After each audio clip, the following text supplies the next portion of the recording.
مسئلہ نمبر 21۔ مسلمان کا انتقال ہوا اور اس کا باپ کافر ہے تو اسے مسلمان نہلائیں، اس کے باپ کے قابو میں نہ دیں۔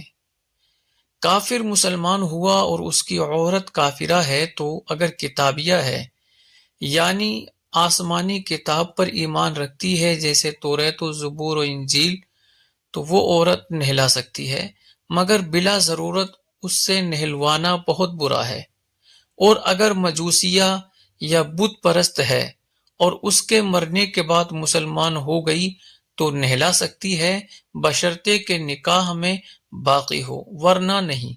اور نکاح میں باقی رہنے کی صورت یہ ہے کہ اگر سلطنت اسلامی میں ہے تو حاکم اسلام شوہر کے مسلمان ہونے کے بعد عورت پر اسلام پیش کرے، اگر مان لے فبیہا یعنی ٹھیک ہے، ورنہ فوراً نکاح سے نکل جائے گی۔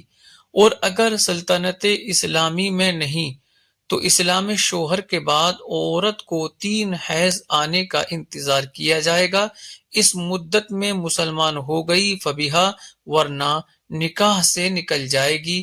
اور دونوں صورتوں میں پھر اگرچہ مسلمان ہو جائے غسل نہیں دے سکتی۔